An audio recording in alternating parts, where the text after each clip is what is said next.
Welcome back, everybody. We're back with another week, but a unique kind of episode for you guys this week. Yeah, that's exciting. We got Matt on the line here. What we're going to be going over what we're going to call a fitness audit. So basically the goal here is we're going to go through what Matt does for training and also for food intake and just kind of see what he's looking at there and then see if there's any tweaks we would do to potentially increase potential in the gym or potential results. We're not, nutrition experts or certified trainers or, exercise scientists or anything like that. But, we have some experience in the gym and have a general good idea of what works and what doesn't. So we figured we'd do something like this just to see, have a good conversation and see, kind of what other people's progress looks like and training styles and see how it could be adapted to other people. So, Matt, welcome to the show. Thanks, gentlemen. I'm happy to be here. Kind of looking forward to what we're going to talk about because I'm one of those guys that goes to the gyms and I think I know what I'm doing. I got this big split and I'm strong and I've lost a bunch of weight and I've hit this plateau. So I'm super excited to kind of have you guys pick my brain and dissect everything that I do. Yeah. Yeah. For reference, everybody, like Paul was saying, this is purely anecdotal advice that Paul and I are going to give. We have no degrees in this field. We have just been gym bros for a long, long time. So take this with a grain of salt. Yeah, this is just going to be kind of seeing what we would do and potentially, what could be altered to break a plateau. So with that being said, you sent over some screenshots of your training and food. So I figured we'd dive into your training first. And what we'll probably do is just kind of like read through what you do and then go back and kind of talk about it. So we could start with like your hamstring day. I'm gonna hit something before that. It's the thing that you would have hit me for, Paul. What's up? Why are we training 6 days, buddy? That's a good question. I'm not going to throw anybody under the bus, but I paid someone to come up with some workouts for me and some splits, and that's what she had me doing. Okay. My first reaction to that is I used to train 7 days out of the week, and I thought I was doing real well until I discovered the power of recovery. And right now I do most 4 days a week. Most times it's only 3. So that's the first thing that kind of stuck out to me. Obviously, if you're paying for a plan, it's different. Is it just a plan you paid for, or is it a coach that you subscribe to? Yeah, she was coaching me. Okay. Yeah. She's a great person for the record. Yeah, no, I mean, I think when we go into this, it's not a dig at anybody in particular. It's just from our experience, what we've seen that provides results and then kind of adapting from that. So I like a lot of the movements you're doing. We'll go more into it later. I like a lot of the movements you're doing. The split is interesting. I'm not sure. Personally, I'm not sure if I would have done the split this way. 6 days in the gym is fine. I like 6 days in the gym, but if you're hitting a plateau, one of the first things you could do is just put in another rest day. That's exactly what I was thinking. Yeah, you can combine your leg days and just have one extra rest day, or throw like biceps on chest. Yeah, exactly. Yeah, you could do like biceps and back and triceps and chest or something and throw in another rest day there. So, I mean, that's like one of the first steps sometimes too, is more recovery might have better results. Sometimes less is more. And I think a lot of the episode today is going to be less is more a lot of the time, with training, with food and all of that. So, that could be one of your first steps you do before you even hypothetically change any of the way you train. You could just throw in another rest day and see how that goes. Maybe do like 3 on, 1 off, 2 on, 1 off. And that way each week is the same. You get 2, rest days a week and, you might feel better and you might break that plateau. So, I mean, that could be the first step. Can I ask what your energy levels feel like on days? Well, let's start with just a workout day. So, because there's only one rest day in there. So post workout, or actually, let me start with, do you work out in the morning, afternoon, after work, before work? What do you do? I'm either going Generally throw speaking, myself under the I know bus. it changes, but If my boss is listening. So I usually get up and go in the morning, between 6 and 8. okay. So I'm usually there for a good hour and a half. Mhm. Otherwise, if I can't make it in the morning, if I'm tired and I didn't want to get out of bed, I'll go between like 10:30, 11, and 1. Okay. Mm-hmm. Yep. So on a day where you're doing it in that early morning group, what's your energy levels look like for the rest of the day? Usually they're pretty high. I like working out in the morning, getting the endorphins going. Mhm. I like work. I usually have pretty good energy throughout the day. All right, Yeah, that's cool. good. I mean, that's the goal when you train in the morning, especially, is to have the higher energy throughout the rest of the day. Mhm. I'm quite the opposite. Whenever I train in the morning, I feel like I'm just slugging the rest of the day, but when I train in the evening, I get hyped for it throughout the day. So it's like backwards for me. But cool. All right. And then do you typically have at least like when you train early in the morning, do you eat prior to going? Is there like you don't eat before you go? No, and I usually don't eat till probably like 10. Okay. So like I'll hold off on breakfast as long as I can. That All way I right. just don't eat as much food throughout the day, if that makes sense. If I eat before I go, then I struggle throughout the rest of the day because I'm hungry. Mm. Mm-hmm. Like I get the fire started early, and then throughout the day I got to keep feeding that fire. Before I know it, I've eaten a lot of food. Hmm. Mm-hmm. Do you do like a 8 to 8 fast type deal, or is it just hold off long as you can? Usually it's just in the morning. Okay. Yeah. Um, And Yeah, it that's looks like for your cut. Is that kind of what you're aiming towards? I got to be honest with you. I live in a cut. Okay, that's fine. Yeah, I try to eat the same calories every day. so. The main goal right now is weight loss, essentially. Yeah, I mean, I'm like 300 pounds. I would love to be dropping down to like, if I could, my ideal goal weight would probably be like 230, 240. Okay. That would be sick. I don't know how to do it, but that would be cool. Yeah. Yeah. I mean, like I was mentioning to you the other day, when it comes to the training and food and all that, it's either or for focus. Typically, it's either you focus on fat loss or you focus on muscle gain. Yep. There's this preface, like there's this whole idea that like, oh, like I want to gain muscle and lose fat, and it's like in a way, it's like you can lose fat and gain a little bit of muscle at the same time. And then you can gain muscle and then lose fat at the same time. And oftentimes when you do one or the other, it kind of makes it look like you gain muscle because you're losing fat and your muscle is more protruding and you have more vascularity or whatever it is. And when you gain muscle, it looks like you're losing fat because you're getting a higher proportion of muscle versus fat. So it looks like kind of you're doing both at the same time, but you really got to focus on one or the other. If you focus on both, you're going to kind of get nowhere really because you're not going to be eating the food to lose weight or gain muscle, and you're not going to be training to lose weight or gain muscle. So just because you're trying to do both at the same time. So I think having more of a focus on one or the other is what's going to be key. And really at the end of the day, it just comes down to your food.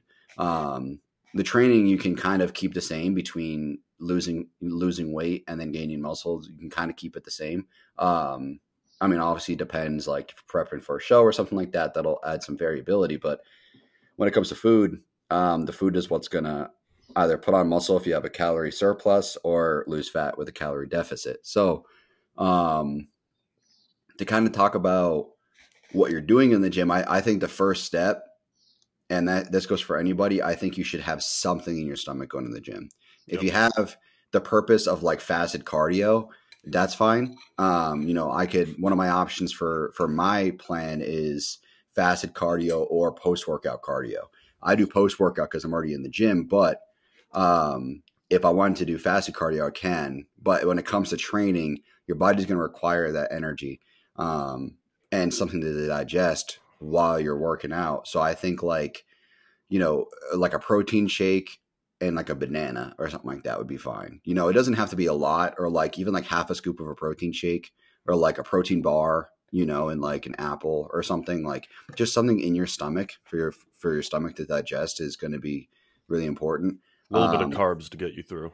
Yeah. I mean, not that you necessarily need it because it sounds like you don't really need it, but I think it just is going to help. Um, and you're going to most likely feel better throughout your workout too. I know when I do fasted cardio, I'm sluggish throughout the entire session. So, um, the food really does make a difference, at least in my opinion. So, I mean, it's something to try. Um, and then that'll be the next step too. You know, rest day, some food before you train, whatever it is. Do you take any pre-workout? Oh yeah, Okay. Yeah, definitely love if you're that taking stuff. pre-workout. Yeah, Yeah, you if you're can't taking do that on pre-workout, an empty stomach. yeah, you got to have food.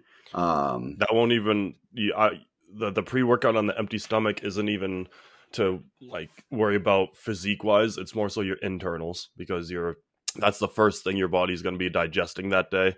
And you're I am surprised to hear that you feel good after working out the rest of the day when you're going on a dry stomach or empty stomach with pre-workout. Maybe I'm just so used to it that it's like the line now, if that makes sense. Mm. Yeah, it's your baseline. When I Yeah. take pre-workout when I don't have food, I feel like I'm going to have heart palpitations. Your Like body craves beta alanines in the morning. it's overly processing the pre-workout for energy. So it's just like all the citrulline is just like flowing, making my blood Yep. flow like the freaking Niagara Falls. So yeah, it's bad. I know when I haven't had enough food or I took my pre-workout way too late as far as when I ate. So I can tell you for sure that it'll make a difference. Um, you know, I was gonna say, just oh, go something. ahead. Yeah, No, you're good. I was gonna say too, when you said you're on that perpetual cut, like that's like Paul kind of mentioned the either the muscle gain or the fat loss.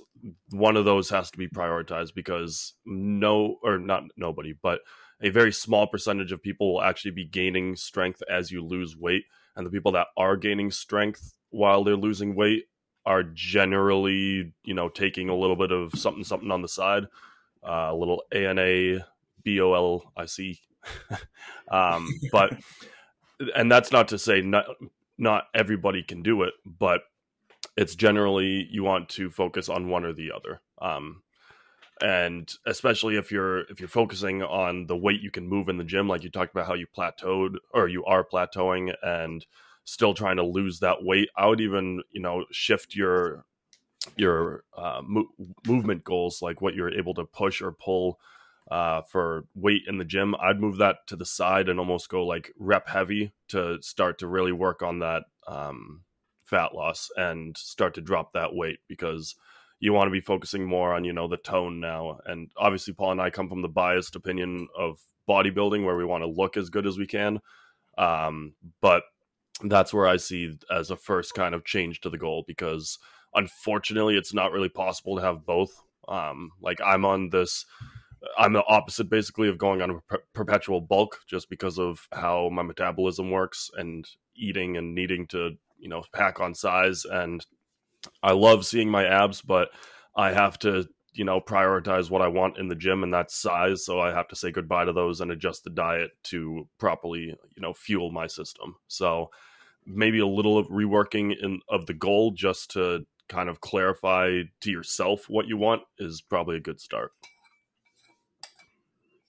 Yeah, I think that'll help, and we'll dive into the training aspect. I mean, you do like a shit ton of volume, Yeah. just crazy volume, and then obviously some intensity in there as well, depending on the day. So we'll dive into it. I mean, that'll be interesting. Um, so as far as training goes, looks like you do one. Let's see, one, two. Is it cardio every other day? Almost. Generally speaking, like on a leg day, my cardio is just like walking for on an incline for 20 minutes. And then if I Okay. don't do legs that day, it's going to be 30 minutes. Okay. Does that make sense? Gotcha. It's not like I don't run. Yeah. No, I walk on an incline as well. Yep. I Yeah. just don't. My one day that I don't do cardio, if I'm in the gym, is just leg day, just But I because mean, it's more like, there's some difficult. days where like I'll take my dog for a walk for an hour outside, Mhm. and I'll count that as my cardio instead of doing it in the gym because I hate All right. walking on the treadmill. I'd rather be outside. Yeah. Yeah. Yeah. I just read, so I don't mind it, but Oh, there you go. I can understand that. And most of the Um, time, walking a dog is not an easy feat at all. So Right. you can count that to cardio without a problem. If you walk fast enough, it'll get my heart rate up to where I want it to be. Yeah. Mm-hmm. Yeah. So let's dive into training here. So day one, you have hamstrings, which looks like you also have glutes worked in there too. Is that correct? Yeah. Yeah. Okay. So you start off with lying leg curls, which is fine. I mean, that makes sense. 2x12, then 2x10, then 5x8. For those that are listening, when we say a number by another number, that means number of sets by the number of reps. Mm-hmm. So 2x12 means 2 sets of 12. 2x10 is 2 sets of 10, so on and so forth. So it's 2x12, 2x10, 5x8. So you're already starting off with 9 sets, and we're looking at like 130 reps right off the bat. The numbers you gave us, 145, 125, 240, is that the rest count? No, that's going to be the plates on the machine. So Okay. a 45 and a 25 for the 2x12. And then you do 45s. 5x8. Okay, now I see what you. Okay. Yeah, it's the progressive overload he has on there. Yeah. Yep. Increasing in weight. I see now. So you go up by 20, then by 25. That makes sense. Okay. That's something that I do. Okay. Yeah. I mean, when it comes to like starting a leg day, I think what's worked for me the best is when I get into the gym, I don't immediately just like attack the weights. For me, I start off with some sort of warm up, 4 or 5 sets. I do seated leg curls. So I do like 4 or 5 sets of like 12 to 20 reps roughly. And I don't go to failure on pretty much any set. Just because I want to save it for the following movements. So something to consider is maybe like you can make your lying leg curls your first like working movement.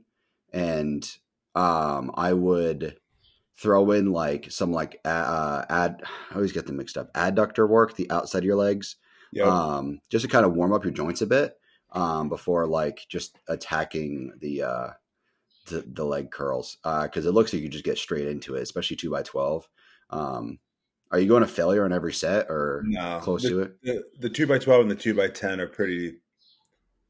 Those are like the warm up sets, I guess you could say. Okay. By that 5th set at 8, I'm pushing the limit. Okay. I'm getting close. Yeah. So I would say for the lying leg curls, I think potentially increasing the reps, but then lowering the number of sets would be good. So like instead of doing 2x12 and 2x10, do like 2x16 or something like that. So that would be 44 reps versus 32. So you're taking essentially out one of the sets of 12 essentially. That'll just get your legs kind of warmed up, and then you can get into 4x8 or 5x8. I would even probably bump that up to like maybe 10. And then my target, if it was me, my target would be like, if it was like, let's say 4x10. I mean, I don't typically do straight sets, but let's say I was doing straight sets. The first 2 sets, I'd probably want like the first set, I want like relatively easy. Second set, I would be kind of working for it. Third set, it's like I could maybe get 2 more. And then like the 4th set, like just complete absolute failure. That way, like you're kind of working up to failure. Right. And then you're finishing off with just like, you can't even move the weight for 10, like you get to the 10th rep and it just stops. Like that's the goal. Like that. I mean, it takes fine tuning, which I mean, you're pretty much probably got nailed or dialed in. So you'll know what weight to use. That's just something that I would do instead. I think I like a lot of the rep ranges you do a lot of straight sets. Your person, whoever wrote your movements does a lot of straight sets. Personally, like either straight sets are either going to work or they don't work. There's really no in between. It's kind of hard to like either, like it's either you do all straight sets or you do like no straight sets basically. So like for instance, we talk about bodybuilders on here. Jay Cutler was the one who kind of like really revolutionized straight sets when it comes to bodybuilding. And it's because that's how his body responded. So everything he did was 3x10, everything he did. And then I think Kai Green was something similar, 3x20. So if you do straight sets and your body responds to it, then keep that. I'm not saying to like, do pyramid sets or do drop sets like I do. Like I'm almost always doing like 12 or like 14, 12, 10, 8 or something like that. The So FS7s or whatever those are yeah, called. FST7. Yeah, I'll do FST7. So like that's what I'm saying. It's like it's not um like I think you're doing a lot of good movements. I just think that some of them are just really, really overly voluminous, which we'll get into. So the lying leg curls, I think, is fine. I think if you just cut out a set or two and just increase the reps, and then towards the end go to failure, that would be good. And Yeah. then, I was gonna uh, say too for the line curls, that's like the first movement in a hamstring specific day. So like on your back squats, if it's hamstring focused, and then your RDLs especially, looking at that, I consider those two as your primary movements for the lift. So you want to yeah, prioritize your energy levels for that. So you definitely don't want to be, expending too much energy on the line curls. That should be just something to get your legs up and going. yeah, I And agree. like what Paul said with the adductor insert right there, like just like a small set of those, just or even like banded stretches, like just to get your legs moving a little bit. You don't want to be totally burning yourself out on that very first movement. You're absolutely able to go hard as hell. Like that's absolutely okay. It's just you want to make sure you have the energy to push it hard for those two other primary movements, because Yeah, especially if you're plateauing, like that could be part of it, that your body, even though you feel good, just doesn't have the actual energy to do so. Especially pre-workout on an empty stomach is probably going all into these lying leg curls because of the intensity that you have it set at. yeah. Cool. No, I agree. I agree. For the adductor movement is the one where you spread your legs out. That's going to help with building up your adductors on the outside just for stability. Just do like 2 or 3 quick sets of that, like 10 reps or something each, just warming up the joints, and then you're done, and then just moving on to leg curls. But yeah, so I like how you start with leg curls at least. Back squat, which we know is glute focused, correct? Back squat. Yeah. Yeah. I would say for that, it's more hamstring focused for me. Okay, Yeah. gotcha. So where do you work in your glutes then? Usually when I do on my quad days, I'll do glutes, Okay, let's see. which really isn't that much. Usually it's like the single leg press, and then into the lunges and the step ups. Yeah, it's and day the, 5 if you're looking for it, Paul. yeah, That's your yeah, squad yeah. day. That's I'm where I looking at it usually have now. like the abduction and the adduction too. Okay. Yeah, I would just for the warm up really. Yeah, Just throwing in an extra adduction in the beginning of your ham day. All right, so it's interesting you have a ham specific day. Is there any particular reason why you have a ham specific day? that's just what she told me to do. And all the splits Interesting. she's ever set me, I Yeah, have one for each. interesting. Okay, because the way I would have written it would be a quad specific day and then a ham and glute day. Just because, like, as typically as guys, it's very easy for us to put on glutes. Um, but it's also we have to put in a lot of work to put on quads. Um, Granted, we could build more muscle, but it just takes a little bit longer in legs. It's just not how we're built. So I think in quads, I think quad specific day would be ideal. Not that you have to do that, but I think that when it comes to being male, I think like moving glutes onto hams would just agree a bit more because you're working the backside of your legs. And quads are such a large muscle group. I think that if you're going to be doing 2 leg days, I think quads should be on their own. Um, Paul, did you Especially just because you assume can. that he was a male? Oh, geez. Sorry, I'm not woke enough. That's in regards to that conversation we had earlier in the week, Paul, about that Yeah, no. listener. Yeah, we got one. So yeah, so that's what I would do. So like that's why I was asking if back squat was glute focused because on your ham day I would have done glute work instead of on your quad day. The reason I Um, told you that I do glutes on that day, kind of, is like when I'm doing those RDLs, like I'll feel it in my glutes too. okay. Yeah. And that's like shoulder width What's that? RDLs, like where your Yeah. foot placement is. So it's gonna be Yeah. more ham focused though, right? Yeah. Yeah. Okay. Definitely shoulder width. Okay, Everything I do is interesting. pretty much shoulder width, even when I squat. Okay, Mhm. yeah, that's fine. Yeah. I mean, I tweak my stuff just because my knees they don't agree with shoulder width for everything. Like my back squat for glutes, my stance is a bit wider than shoulders. But if I'm doing quad focused squats with a barbell, then my legs are like just about shoulder width Yeah. apart. So I mean, it just depends on whatever I'm focusing on. I was going to say the RDLs can even be utilized to, if not fully engage, lightly engage glutes on those movements too, just based on Yeah, how you're able to pull it down. yeah. Also, I should make a note that I have an Olympic lifting background. So most of my stuff is gonna my feet are gonna be closer together. It's more Okay. natural for me. So is that like you're doing like snatches and cleans and stuff like that on the reg? I used to. Gotcha. I haven't been for a little while. I have a CrossFit background too. I was about to say that's probably like CrossFit or something, right? Yeah. Yeah, they CrossFit Okay. on and off for like 10 years. Yeah. Okay. So I think that's kind of also like why you like all of this volume is because you're so used to CrossFit with the interval training, I and they like do leaving like such yeah, high volume. yeah. I want to feel exhausted when I leave the gym. Yeah, which I mean, you should. I mean, no matter how you train, you should be like I think the way I look at it is like if you're not ready to eat, you didn't train hard enough. Like you're like when I leave the gym, I'm starving. Like I just depleted myself, so I'm just ready for food. I think that's how that's how I look at it. But regardless of however you train, you should be exhausted leaving the gym.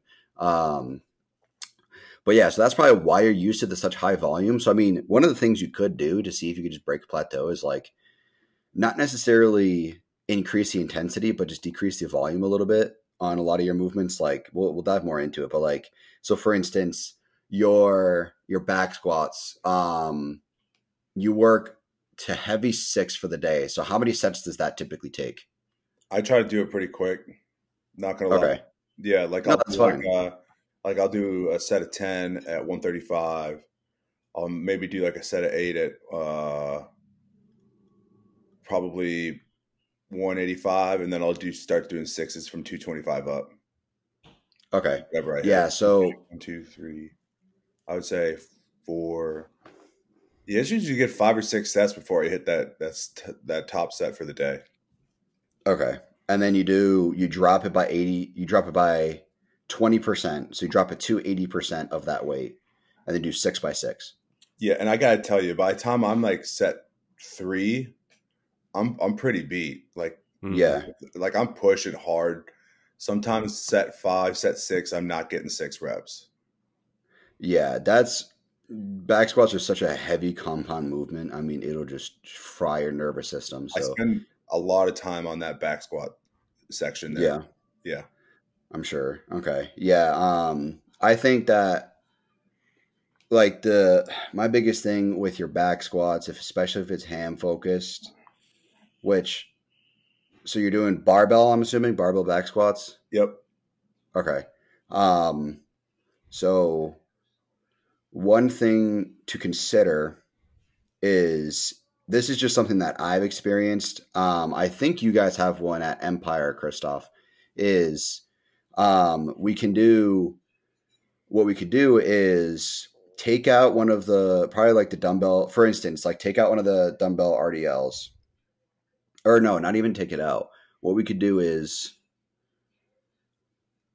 um let's see. So since you're doing okay, here this is what I would do. So that since you're doing ham focused back squats specifically on ham day, what I would do is I know Empire, I know they have a pit shark on the turf side, I believe, right? Do you know what I'm talking about?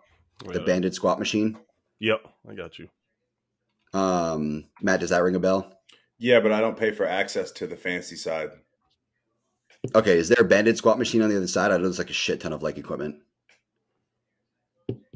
No, there isn't. They got 2 different leg presses. They do have a blue. What's that thing called? I have it in here for quad day? No, but There's so much like there's a equipment. blue machine that's kind of like a pit shark, but you like lay back in it, if that makes sense. Okay. If so, what I was gonna say was because I know they have a pit shark, and whenever I go, I get a day pass, so I get access to both sides. I'm not sure. That's why I asked if you had access to that side. Right. But so what I would have done was you could do banded squats. I know Christoph's old coach doesn't like banded squats. He'll trash them all day. I love banded squats for hams specifically. It pulls closer to your center of gravity, more so than a back squat is. So if you did some sort of banded squat, what you could do is pyramid up to like your heavy six, right? So like, starting off with like 2 plates, then do 3 plates, 4 plates, 5 plates, because you can go much heavier on a banded squat machine because it's a machine. And then what you do from there is instead of doing 6x6, you pyramid drop set all the way back down to where you start. So it'd be a full pyramid set. And you can do like 6 reps or 8 reps. Ideally, I would say do 8 reps for each set. Since it seems like your body agrees to straight sets. So I would do 8 reps up until you get to failure at 8, and then work your way back down to where you started at the same interval. So it's a full pyramid set with the same reps. When I do pyramid sets, I change the reps. So like I'd go like 16, 14, 12, 10, 8, and then back down to 10, 12, 14, 16. But in your case, I would do 8 reps for everything and do a pyramid set just because for me personally, and I think a lot of people would agree that back squats for hams isn't the most efficient way to hit hams. And a banded squat machine is much more ham focused and can be more ham focused. I mean, that's why a lot of women do like you can call it like goblet squats. Women do like they'll spread their legs out on like a bench or something, put a dumbbell between their legs and squat that way. So like dumbbell squats basically. That's essentially what you're doing there. Do it like a pro and take the 2 plyo boxes, stand on top of them, and goblet squat down in the middle. Yeah, you could do like stack like. I joke about that, but that's actually a killer hammy movement right there. Yeah, you could do that. Yeah, but I think with your leg days, there's so much core movement. I'm not surprised that you're just fried afterwards, because you're doing so much like like compound movements. So I think that would help. So instead of the back squat, I would do banded squat, and then after that, move into your rear deadlifts. 6x15. Yeah, I think that could be fine. It's a lot of volume. We're talking, what is that? 90 reps. Are you getting to failure on that 6th set? Yeah, for sure. Okay. Yeah. I want to interject something real quick. Yeah. I've had varicose veins in my legs. Okay. So I ideally would love to get rid of back squats just because it makes my legs feel funny, if that makes sense. Yeah. I don't blame you. Yeah. I mean, ideally, if we can is it mainly in your calf area? Yeah. Okay. Yeah. So if we could just kind of pull, because you do seated calf raises. How does those veins feel on your calf raises? Fine. Okay. There's something about the bending in my hips when I'm getting to parallel. That puts a weird strain in the veins, I think, on my calves. Interesting. Okay. Yeah. So, I mean, I think that weird. I think doing like some sort of banded squat or something like that and leaning back. When I do the banded squat, I lean kind of far back to focus on hams. And then I think that could help a bit. You don't have to go like ass to grass if you don't want to. Right. I do personally, but if it makes your veins feel weird, then I wouldn't do it. But just feel it out and see how it feels. What would you think about me switching up back squat to more of like a hack squat, and doing a pyramid scheme on a hack squat machine? Just got to make sure you have your foot placement to make sure it's hammy specific. Right. Yeah. Right. Yeah, I was about to say that. So like wide and up high on the platform. Right. To do ham focused. Yeah, I would do that. I love hack squats. I think they're great. So me too, and they don't hurt my legs. Yeah. Do something like that. Well, I mean, that would be good. Yeah. No. Right. I know what you mean. Yeah. Yeah. That could work as well. Like Christoph said, just make sure you focus on your hams. And for me, whenever I do ham focused hack squats, what works best is, so like I've always said this before, like you should be gripping with your toes. Like whenever you're lifting legs, like kind of imagine you're gripping the ground with your toes. But in ham focused hack squats, kind of drive from your heel. That way you're putting more of the weight on the back side of your legs, where with quads, you want to focus more towards the toes to keep it on the front. So yeah, so when you do the hack squat, just focus kind of like pressing from the heel with a wide out stance that's kind of far away from the machine. And I was gonna say too, if because with you saying back squats really doesn't work with your calf veins. Maybe even good mornings, just to focus purely on the hamstring, focus on that, so you don't have to go all the way down to where it's hurting, because that might be able to let you target the muscle without having to trigger the pain, because there's good pain and there's bad pain, and this sounds like the bad kind of pain. Right. So right. we want to avoid that because health is prioritized. Right. Do you get something similar when you do rear deadlifts? Like, how do your veins feel fine? You said rear deadlifts? Yeah, like your RDLs. No, they're fine. Okay, cool. Yeah, so I mean, if you were to do good mornings, for instance, I mean, I think you should do the hacks. But like, what we could do actually, that's actually a good thing you brought up, Stoph. So I think what I would do in this case is if I had this plan, I would change out the dumbbell single leg RDLs, because you already do RDLs with a barbell, I'm assuming, with 135, especially, that's a plate on each side. What I would do is, instead of the dumbbell single leg RDLs, I would do good mornings on a V squat machine. I'm sure they have one there. If you look it up, you'll know what I'm talking about. What'd you call it? I'm sure they have one. It's a V squat machine. And plus you're staying on par with the morning workout then. Yeah, good mornings in the morning. Yeah, they got one of those. Yeah, so I would do good mornings on that with like your face kind of facing that like back pad, instead of the single leg RDLs. That's just my opinion, just because you're already hitting your RDLs with a barbell, so you're kind of doing the same thing over like back to back. It's kind of like doing lion leg curls and then doing seated leg curls. It's just you're just hitting it a different way. So that's what my opinion is. Good mornings can be kind of hard on the lower back, so just be careful. That's why I say the V squat machine, because regular good mornings are very difficult on your lower back. The V squat machine makes it much easier. You can kind of push into the machine so that the weight is more focused on the machine than on you. That way it's not destroying your back. Yep. Yeah, so that's what I'd replace. The RDLs I think are fine. Really high volume, but you're used to it, so I wouldn't change that. I usually do. She has a 6x15. Usually, I should do 6x10. Okay, yeah, that'll work. I mean, you could even do like 5x12 or something like that. Yeah, that's the same exact number of reps as 6x10. Right. So do you end up doing 135 for that? Yeah. Okay. And like I'm assuming the first set's like relatively easy, and then it kind of works your way up until like basically failure. Yeah, 3 and 4 are hard. I would say set 5. I'm like, do I really want to keep going?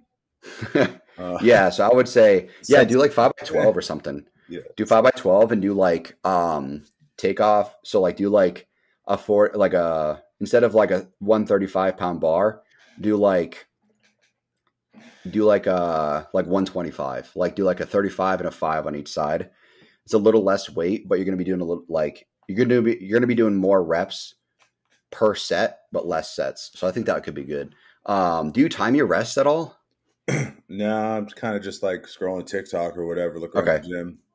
Yeah, so that's another thing to consider too, is you could even do like this is one of the key things when it comes to hypertrophy, especially for muscle building, is you want to like right now it's not too big of a deal because you're focusing on losing fat, so it's all about the calorie deficit. But when you get to the point, which I don't think will take you too long, I mean, within the next year, when you get to the point where you are at 240, as long as we can break this plateau, I think we can get down to that probably within the next year, maybe 2. Then you start focusing on muscle building, and that's when you really want to incorporate resting, like timing your rests.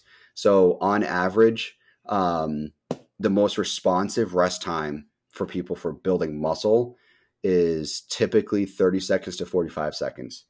So what I do when I'm focusing on building muscle, I'm not necessarily right now, I'm starting to cut, so I'm not focusing on it too much. But when I am focusing on building muscle, what I do is like let's say like back squats or whatever, I'll strip the plate or put on weight, whatever it is that I'm doing, and then I start my rest time. Um, and usually by the time I sit down, take off my belt for a second, log my weight that I just did, write a note, put my belt back on, it's been about 30 seconds. So that'll also fry you pretty quick.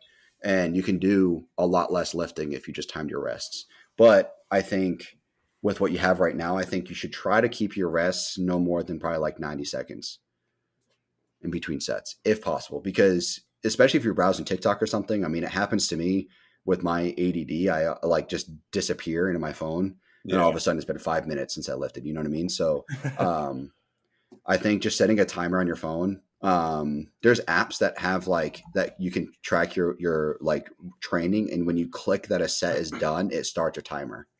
Yeah, when I do log my weight like that, I use an app, and it actually sends me really like abusive texts to get me back into the set. Like it asks me if it's like finger day at the gym because I'm on my phone.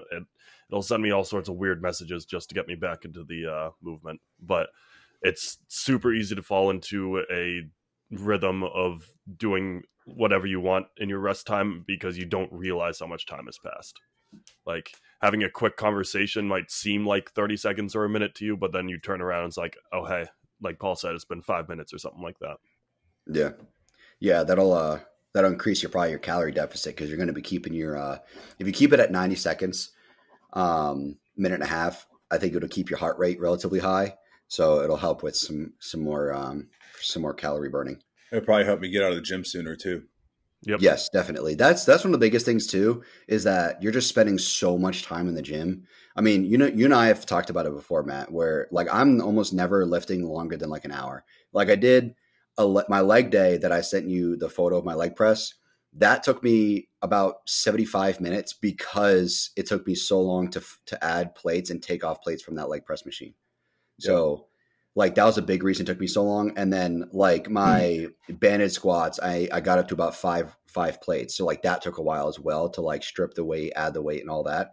But like besides that, if I'm not doing something super, super heavy and as far as weight goes, I mean, I'm never doing a full leg day, quads, hams, and glutes longer than like an hour. So, I mean, I'm almost never training longer an hour. If I do, it's by accident. My arm days are like 45 minutes. So I mean, it's like granted I hit 2 arm days a week, but I'm also incorporating now abs into there. I superset, cause I don't know. Did you write down any ab movements anywhere? Honestly, I don't do any core work. That's fine. I mean, you already do so much shit as it is. I mean, your core is getting pretty worked on. I only really started focusing on core recently. What's that? Yeah, I was just going to say with the amount of compound movements in here, he's getting plenty of work for it. Yeah. It's just not like specific abs something. It's just core in general. Yeah. I've always been weird about just like focusing on abs too. I've always felt like I just have a strong core, being a guy and be able to move. I mean, it's tough. Like training abs is hard because we've said it before. Everybody says it nowadays. Abs are made in the kitchen 100%. But when you lose the fat, you want to make sure that the muscle bellies are there. You know what I mean? So even right now, I think like throwing in like maybe like an ab workout at the end of like shoulders, for instance, where shoulders are such a small muscle group in comparison to other things. Like I just do right now, I'm doing abs every day, but like leg raises and like crunches, like on a cable machine. So what I'll do is I'll do a lat pull down machine, grab a rope, put it on the top, put it around basically put my hands next to my neck and just crunch it. Right. That way you can log the weight and hit progressive overload.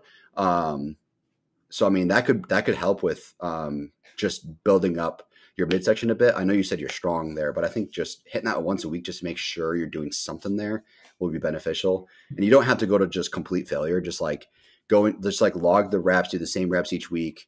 Just try ideally to like increase the weight every so often. That way, when you do get to the point where you want to be, like 230, 240, I feel like you're going to be massive muscular wise. You got a really good foundation. So I think if you get down to that and you have good abs, when you get down to that weight range, they're going to be showing, I think. I already got fat guy abs. What do you mean? I mean, like if I take my shirt off, like I can see my fat guy abs poking through already. The I don't know 6-pack what. of Bud Light. No, I'm kidding. Who's like that? Um, Who's that really big, super strong man? Eddie Hall. Eddie Yeah, like Hall he's or got fat Brian guy Shaw, one of abs. the two. Like you can see the Okay. All abs. right. Yeah. All right. Cool. Yeah. So the less fat you have, the more they'll be protruding and they'll Right. look bigger. So if you could just add a little bit of something to that, even better. You know. And you'll fucking look massive too when you get down to that weight range. So that'd be cool. And And also, also, just to preface, Eddie Hall is a future O winner. He's not just power anymore. Mr. Olympia coming up. It's coming. Yeah. So, and then also just with all of these movements, I just want to say props to how fucking hard you're working. This is ridiculous. Mhm. So, I mean, this is not to discredit anything you ever do in the gym. And then this is also not to discredit, like I said, the woman that wrote this plan for you. No. You know, this is a hard ass plan that's gonna hopefully help you lose weight. If you're plateauing, then there's something to change. And that's the reason why we're looking at it today. Right. You know? So I think, I mean, from a weight loss perspective, plateauing is not even the worst thing in the world, because a plateau could actually mean that you're dropping in weight, and that's actually why you're not actually improving on your on the weight that you're able to log on your reps. yeah, I think when you plateau, you also got to consider too, are you basing it off a scale? Yeah. Okay. Also look in the mirror too. Yeah. Make sure you're like, I take the scale is less important than the mirror, because as I'm sure you know, when you lose fat, you're going to also hopefully build some muscle, and muscle's way heavier than fat. So, if you're not losing as much weight as usual, it could be because you're putting on some muscle. And then also on top of that, it could be some water weight, you know, something your body might not be agreeing with something that you're eating and holding onto some water weight. That's my problem. I put on a shit ton of water weight. You know, I'm pretty open about my usage of anabolics, and I've talked about it on here before, alleged anabolics, where when I took GH last year, I put 10 pounds of water in 1 week.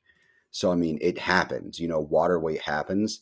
So you got to consider that too. Not always is the weight that you're losing going to be fat, muscle, or water. It could be any combination. So, and then you could be putting on any combination at any time. So, with that being said, I think, yeah, just replacing the single leg RDLs with good mornings would be a good mix, good change up. And you can kind of go back and forth, you know, all of this, everything that we're giving you is you can kind of go back and forth. This doesn't mean you have to stick to this for a certain number of months. You know, if you're like, okay, after a month, you're like, okay, I think I'm agreeing with this, but not really with this, then change that, you know. This is just from what we've seen, it has worked for others. And then on all of your movements, just make sure you get full range of motion. That's also really important too. My leg press, like I sent you the video, my knees go into my chest to where like any further, my butt's lifting off the pad. It doesn't look like it's full range of motion, but it is for me. So just do full range of motion whenever you're training. That's all. And then your seated calf raises, it's a lot of reps, which is fine. It's calves. You got to burn them out. I think the only difference I would make is just kind of break it up into sets, maybe like 4 sets of 30 or something. I usually do like 5 sets of 20. Okay. I was going to ask if you're doing 100 straight. No, I can't do that. Yeah, I was going to say, yeah. So I would just break it up into sets, but you already did that, so that's fine. Yeah, I would change one thing to it, though. Just for calves, like, are you doing seated calf raises for every single time you hit calves? I'll usually switch it up, depending on what I'm feeling for the day. Because that was going to be my recommendation, because seated calf raises, you want to mix in like some standing or some single leg calf raises on an elevated surface. You want that machine loaded double standing calf raise. You want to mix it up, just because, you know, shocking the muscle is a good way, and calves are something that need a lot of work to actually see any kind of, you know, progress, unless you're, you know, like middle-aged dad mowing the lawn every week like that. You'll get your calves that way, but if you're in the gym, you gotta surprise it a little bit and move it around, and just break it up. That was one of the things that, you know, stood out to me, because you can't do the same thing every single week. Yep. Yeah, and if you need calf advice, Christoph's your guy. I got good calves, but I don't train calves because I have good calf genetics. I just get calves from walking or on the Stairmaster. Yeah. So, I have both. Yeah, so he has good genetics and overly powerful calves. Like, I remember you were like talking about competing. I'm like, you're going to have to actually dial back your calves a bit. Like, you actually have to like lose some muscle there. Well, I talked with one of my buddies who's going to be show ready in a couple months, and he was like, "Bro, can I just I steal the calves, nothing else from you. Not, and he wasn't saying like disrespectfully, but he was like, your calves are show ready, but nothing else is. Yeah. Who is it that you're talking about? That's my buddy Kyle. I don't know if you've met him before. Well, you I probably don't would think have met so. him. I met him at Empire. What's he competing in? It's a great question. From what I mean, he's got such a good build. Hold on, let me just. I'll shoot you his Instagram. It's wild. Okay. It's wild. But yeah, so to get back into it, your walking lunges, you don't do 200 straight reps, do you? Nah. And I don't always do it with weight. Usually it's the burnout part of it. You know what I mean? So sometimes I'm burnt out. Yeah. By the time I get there. So I usually split it up and I'll do like a set of 40. Sometimes I'm feeling it. I'll do like a set of 60. Kind of shake it off. Sometimes I use dumbbells. Sometimes I don't. So when you say walking lunges, are you actually walking, or do you do like standing and you like drop down to one? Okay, so you're actually walking. Yeah, I walk. Okay, cool. Yeah, I mean that's a pretty gnarly burnout. It's hard. Yeah, that's a lot of reps. I don't think I'll ever actually hit the 200. That's what I was going to say too. I think that's like a goal to get that high, but it's probably impossible to ever hit that total every single day, especially having that as your last movement. I mean, the burnout, I understand being at the very end, that's a good place for it. But 200, I mean, I'd be surprised if you can make it 160 like consistently, which is good. Like you want to go to failure on that just to completely get everything out. Yeah, I go until my legs start shaking usually. Yeah, best feeling in the world. That's fine. Yeah, I like that feeling. Yeah, I'm sick though. You know, most people are like you need your cane to get out of the gym. All right, cool. Yeah, so I would say like as a burnout, that'd be fine. You could even actually no, we'll talk about quads later. I was going to say you could do leg extensions, but then it's not quad day. All right, so moving to shoulders here. We did spend a lot of time on hams, but moving to shoulders, bend pull aparts. I would just use those as a stretch, really. Yep. I mean, you're not really, you could log it if you want for sets and reps. I would just kind of go by feel and just be like, all right, I'm kind of warmed up right now. And then since like let me see, chest, upright rows. Okay. So you're not crushing crazy amount of weight. I was going to say, if you're going to be doing like a lot of weight for like not many, dumbbell shoulder press, work to heavy five. Okay. Yeah. You're not doing so much weight where it'll like wreck your rotator cuffs. Cause I was going to say you could like do some rotator cuffs movements just to warm them up a bit. I should. I had an injury with my labrum. Okay. My right shoulder. So like that set where it's like 90 pounds, my top set's hitting like 70 to 80. So maybe doing something that warms that up is good for me.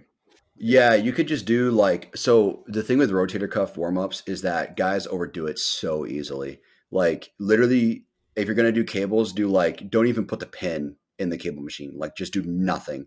If you're going to do dumbbells, do like a 5, maybe max 10. I can't remember. Does Fitness Factory have 2.5 pound dumbbell increments? On some things. Okay. Usually it's because I know they have a few sets of dumbbells, but I'm not sure if they have like 7.5 pound dumbbells, because those are like ideal for rotator cuffs, in my opinion. 7.5 is the sweet spot. Just do like, extending out, extending up, just to kind of warm them up a bit. Exactly. You don't want to like tax them at all. Like you're not actually working a muscle. I hate guys that like log their weight for rotator cuff warm-ups. I'm like, dude, you're not hitting a muscle. You're stretching a joint. When I was going or coming out of my injury on my arm last year, I set a cable machine up in the highest position, set it in your basically like a throw position, and then just do a movement down and since it's cable, it's resistance on both sides, but like if any weight at all, just the one like a 5 pound or something like that, and just do that slowly and controlled, because that even doing it right now without any weight at all, that right there already starts to stretch it out and open it up a little bit. Yeah. So that was my preferred movement for working through my injury there. So I would suggest that too. Mm-hmm. Yeah, it's easy to damage your rotator cuffs. I mean, I had a bad motorcycle accident a couple of years ago that wrecked my left rotator cuff. Which one? So, Oof. yeah, no, Oof. that's fair. That's fair. It was the bad one. I didn't really get hurt from that first one. Just a little bit of road burn. The really bad one where I ended up in the hospital. That one fucked up my rotator Hope cuff. you know you scarred me from motorcycles. My dad and I were looking at a couple of EV motorcycles that a guy Yeah, is selling near us, and I completely threw in the towel. I think.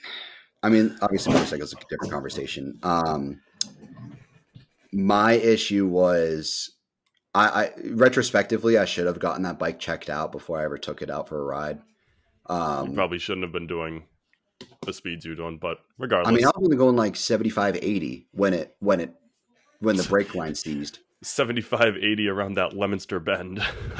It was no, it was the Gardner one right before the Gansett exit Yeah, I between know. Gansett and Phillipston. But yeah, so Matt, since you don't know, I have in the past and want to still ride motorcycles, and I bought a bike after I got hit on my bike. I ended up getting a lot of money back and bought another bike used from someone. I didn't realize. I mean, there's no way I would have known. There was air in the brake line, in the front brake line. So when I was riding down the highway to go show someone the bike that I got, the front brake seized up, and I low sided on the highway, going about 80, and rolled and just wrecked just my whole body and road burn. I broke my hand, and wrecked my left rotator cuff. So I ended up in the hospital overnight just to make sure that I didn't have any internal bleeding or anything like that. I mean, they did the full nine, like MRI, CAT scan, ultrasound, X-rays, everything, because it was that bad. So Wow. it was pretty rough. But truly something was watching over me that day because I should have died, but I didn't. So, yeah, The it was anabolic gods were watching. They knew. I wasn't quite there yet. I was starting out with a coach at the time. So I They mean, knew. they knew my potential. So like you're gonna be men's physique, even though you don't want to be men's physique. But yeah, so it was bad. Ended up on the couch for a week and a half and just in excruciating pain from road burn, which I've had my fair share. I used to downhill race skateboards, so I've had my fair share of road burn, but that was bad. But anyways, getting back into it. So yeah, so rotator cuffs don't really log the weight, just kind of feel it out, just stretch. You're just warming up a joint. Then dumbbell shoulder press. 6 sets of 5, I would definitely bump that up. I would definitely do probably like 4 or 5 sets of 8, especially if you're not getting higher into the weight, because you were saying you're not getting up to the 80 or 90 pound range, right? Right. Yeah, I would say like bump it up to like 4 or 5 sets of 8, and just really focus on the burn, and the full stretch all the way down, all the way back up. That would be my main focus. Arnold press, I'm assuming you mean. God bless doing Arnold press right after the dumbbell shoulder Yeah, press. God so bless. Arnold press, you're talking about dumbbell and then you bring it down in front of you. Yeah. God bless doing that right after that movement. that's goodness. fucking wild. How nasty. Toast are you after that? And then followed by the front raises. And I'm telling you, dude, I would even use like the Arnold press at the very end as your burnout. Like, yeah, I could see that. And around the worlds, like, are you actually hitting 100 reps of around the worlds? No, I was gonna say that's fucking nuts. Yeah, I got this stuff is crazy, dude. It's a lot. Yeah, she really like wanted to fuck you up. Yeah, I think that she has a vendetta. Vendetta, yeah. Like I'm paying her, but she's like, I'm still gonna get him. Yeah, that's what it seems like almost. It's like I want to torture them. Yeah, I mean it's hard. I mean you're gonna like there's shit that will come out of this, but it's a lot. There's a lot. Just really be careful of your joints because this is a lot of taxing on your joints. It's not you're not hitting really heavy weight. That's why I wasn't saying that. That's what I was gonna say. Rotator cuff warm-ups aren't the end, the biggest thing, but like you're doing a lot of reps, so just be careful. Wait till we get to bicep day. What's that? Wait till we get to bicep day. Oh, I'm sure. I mean, I've already looked at your bicep movements that you sent me before. I was like, dude, what are you doing for curls? Like, this is dumb. Yeah, so Arnold press, I definitely wouldn't do it right after dumbbell shoulder press because they're essentially the same movement, just longer range of motion for Arnold press. So I wouldn't do them back to back. You could do them like, um, yeah, you could just do them instead of the around the worlds. I think it'd be less taxing on your around the worlds. You know what? Actually, let's do this. So what I would do is I would take out the Arnold press entirely. Take that out entirely. I like the rest of what you're doing. Chest supported and front raises. That set makes sense. 20 straight for 5 sets. That makes sense. That's how you're supposed to do front raises. So I like how she did that. Your upright rows and front raises, 5 sets, 5 supersets. I do the exact same thing and do upright rows with front raises on cables. I love cable front raises just because it's full. You're pressing the entire time. There's no time you get to rest. Like with dumbbells, you get to rest at the bottom. This looks like cables. Is this cables? Yeah, I use cables. Okay, yeah. Okay, awesome. That's great. Chest supported front raises. Stay on the cables and add a side cable raise is what I would add to that instead of the Arnold press. So this is what I was going to say was instead of doing the Arnold press, take that out. Take out the around the worlds. And then, so do the upright rows. I'm assuming that's cables. That looks like cables at 108. That's so specific. That's got to be cables. Yeah. Okay. Yeah. So keep doing that. Make sure, I mean, obviously, I'm sure you know, make sure you're just getting full range of motion with cables. I have that problem at many gyms where at the bottom, the freaking bar ends up hitting the cable machine, so like that's a pain. So just make sure you're getting full range of motion. Chest supported rows is fine. Plate steering wheels. That's difficult. I've done those in the past. I wouldn't measure it. Yeah, I wouldn't measure it by seconds. So do you hold it and just keep going back and forth? Yeah, I do it's like little movement. Okay. So what I would do is, instead of doing that, do like 4 sets of like 12. And what you do is when you raise it up, twist it to the left, twist it to the right, and then back down. That's what I would do. And just make sure you can kind of like look through the hole, like make sure it's parallel kind of like with your face. That's what I would do instead of the plate steering wheels, just because it's so like, that's a lot of weight on your joints for a while. That's the only difference I would make there. Plate press, totally fine. 4x12 makes sense. And then, so instead of the around the worlds, instead of the Arnold press, what I would do, this is what I've resulted really, really well in side delt growth is reverse drop set lateral raises with dumbbells. So what you do is you start off with I'll start off with a 20-pound dumbbell in each side. I do 20 reps, then drop set to a 25-pound dumbbell each side and do 15 reps, then do 30-pound dumbbells and do 10 reps. And then do that 4 times. So it ends up being like 45 reps for four sets, essentially. But you're working up in weight. So it's like you're doing 4x45, but you're in certain increments, you're going up in weight. That's what I would do for your burnout. I think it's like one of the best burnout movements you could possibly do. And by the time you're done your 4th set, I mean, like every single muscle fiber in your delts is firing. So that's what I would do instead. What's your favorite for hitting the backside? So rear delts. Actually, it's a good thing you mentioned that because there's no real delt. That's what I would probably want to interject is doing that with a super. I like doing. You get an incline bench, place your head on it or near it at and obviously keep your back straight and just do a. I mean, it's the same movement as a lat raise, but when you're angled down, it's hitting your back delts that way. Yeah. Like an incline, but like a chest supported rear delt fly. Yes. Yeah, exactly. Because you're bent at that angle, and your head's. I literally have my head on the top of the incline, and just because of how it's angled, you're forcing your body to trigger the back right there. Yeah. So what I would do is I wouldn't superset those just because that's 2 different lateral raises supersetted. What I would do is either do those on their own or superset that with dumbbell shoulder press if you can. I know it's a pretty busy gym sometimes, and I know that like kind of taking up a seat and then a bench or something is not that easy. Right. You could also do bent over lateral raises too. You can just go up to the dumbbells, just bend over and do it that way. Yeah. I would superset it with your shoulder press. Not lateral raises. Not with your lateral raises at the end. No, the lateral raises at the end are going to fry you if you're not already fried. So just focus on those. But do at least one movement of rear delt stuff And I think it would be good to do it with your dumbbell shoulder press, in my opinion, because you're already supersetting with the upright row and front raises, which is good. You got your chest supported front raises. You got another superset as side delt and front raises. So the side delt in front is what's going to give the illusion of delts. The rear delt is just going to help with overall stability and strength, and then obviously make your back look bigger. So I think supersetting that with your dumbbell shoulder press would be good. Cool. I like that shoulder day. I kind of want to go do it. Yeah, I love shoulder day. I love it and hate it.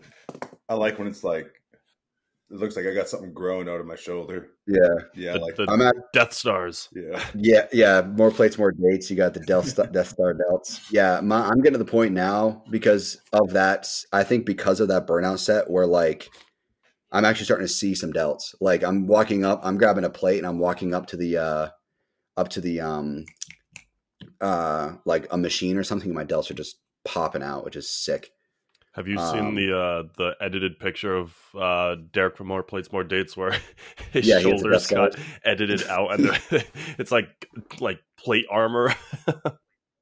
Yeah, I've seen that. It's sick. His delts are crazy, but he doesn't like. He was talking about it in a short recently, where his delts are nuts, but his chest isn't quite there. I was about to reference that. How he talked about you either, or I think the guy he was talking to was like, you either have really good delts or really good chest.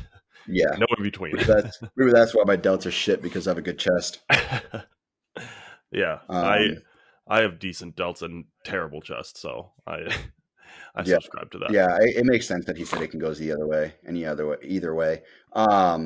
Yeah, for me, my delts are something I've had to work on too with my arms, but I'm finally getting to the point where I'm building them back up. For those that are listening, Matt's just grabbing some coffee right now, so we're just kind of filling the time. But as a quick update too, don't take Tren because it's fucking awesome. That's why you shouldn't take it. I feel so fucking good all the time, and training is so fun now. Do not take it. Like this shit could be so addicting. I'm able to come off it and I'll be fine, but like for those that have an addicting side to them, do not take this shit. But yeah, so we'll get back into it. So back. Ooh, back is my favorite. I love back day, and I can never find something that hits all of it. You know what I mean? Yeah, it's a lot to hit. Your back is your biggest the lats are your biggest muscle in your body. They're a lot.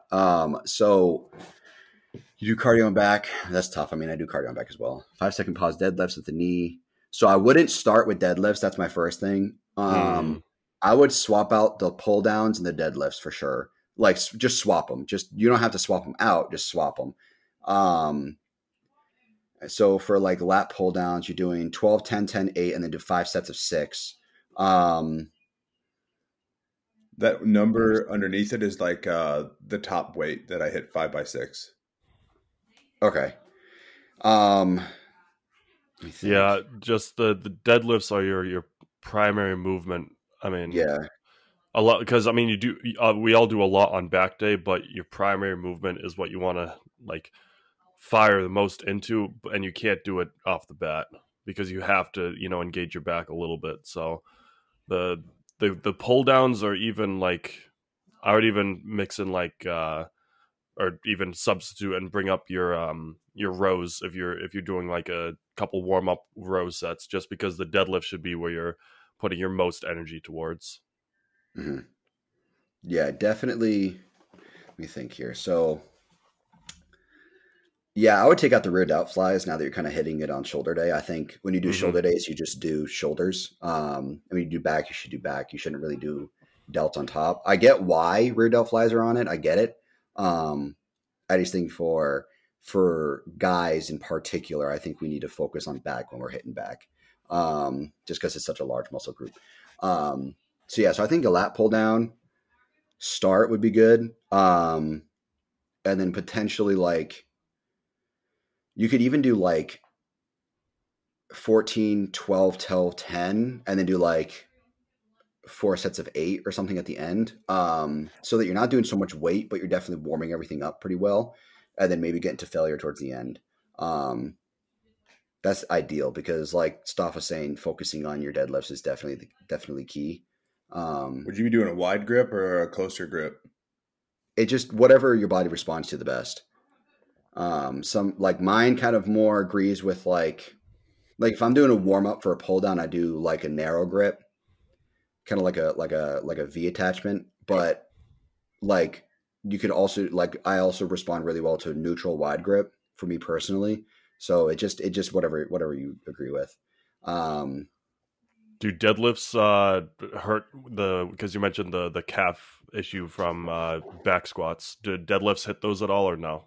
Like in terms of the pain? No, no, they're Okay, okay. okay, that's Yep. good. I love deadlifts. I don't do enough of them, Mm. yeah, and I don't I like love that deadlifting too. made me pause, but it is what it is. I mean, yeah, you don't necessarily need to pause. What I would do, honestly, is if it was me, I would do 6 by 8, and then instead of the five, just don't do 5 second pause.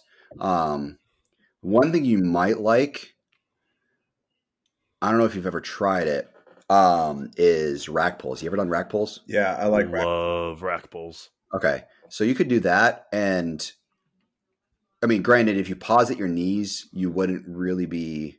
I mean, it'd be on the rack. I mean, there's really no point in doing that. But yeah, I mean, anything below your knees is your legs, right? When you're hitting deads, anything past your knees or below them is your legs. So if you wanted more lat focused stuff, you could do rack pulls, and then you can do a lot more weight for 6 by 8.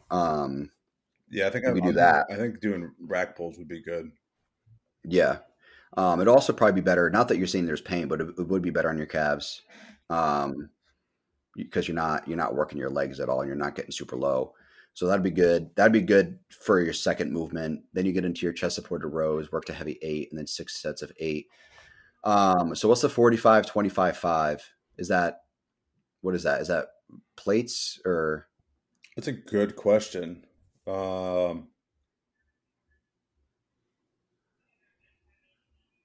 you can definitely lift more than that for dumbbells? Yeah.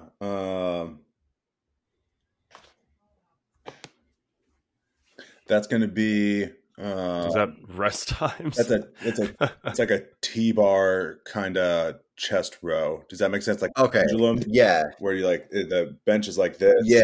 and then there's a row, and you are leaning, and you put the weight over Yeah. here. Does that Yeah, make it's just sense? T-bar rows. Yeah. Yeah, Yeah, machine T-bar rows. Yeah. yeah, So 45, 25, 5, is that like what weights on the bar? yeah. Plate, a 25 and a 5. Okay, Okay, gotcha. there we go. Yeah. Yeah. Okay. Yeah, I mean, how many sets does it take to work to your heavy 8? Usually, by that time, I'm ready to go. I can usually just throw it on there, and I'm ready to go. Okay. Yeah, so I would just do like I usually do like 145, and then I'll put the weight on and get into my set. okay. Yeah, that's fine. A 45 for a warm up and then getting right into it. Yeah, especially with what you're doing in the previous sets, I would probably do like 4 sets of 10 probably, just because you've already done so many reps. Right.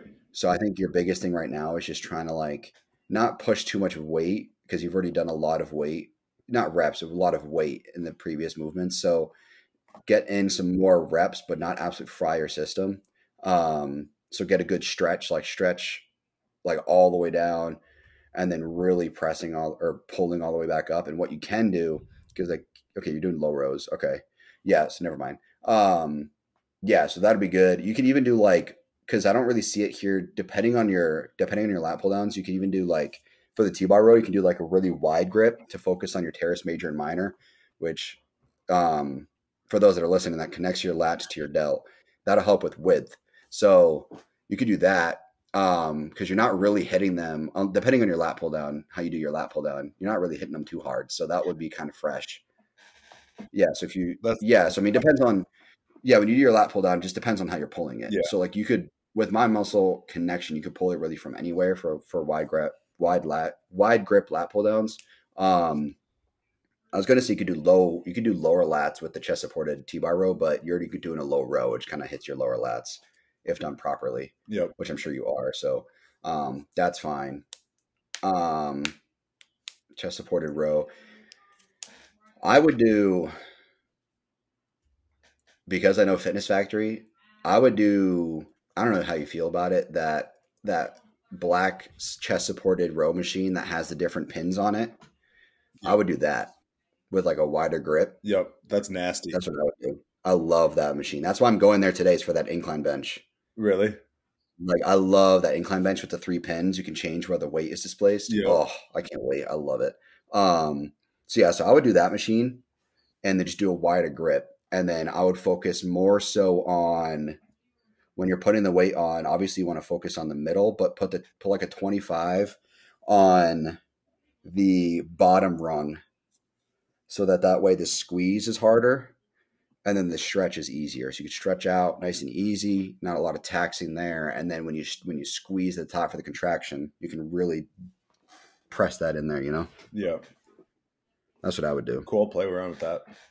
Yeah, that'd be fun. Yeah. Rear delt flies, we'll move that to delts. I mean, that's a pretty good back day right there. Yeah, delt shoulders, yeah. So that's 1, 2, 3, 4 movements, and then pull-ups, 5 sets max effort. I would superset pull-ups with pullovers, cable pullovers. So like you put a rope or a bar on it and you just pull it down. And that's all lats. You're stretching your whole lat out with that. Yeah, I like those. I would just superset those 2 things. Like a straight arm kind of lap, like where you go like that and pull it down to the. Yeah, basically. Yeah. You drive it to your hips. Yeah. I love the way that feels. Yeah. So I would finish up with supersetting pull-ups and supersetting it with that. That's how I'd finish it up. And you'll just Are whatever those things ounce, near each other at Fitness Factory?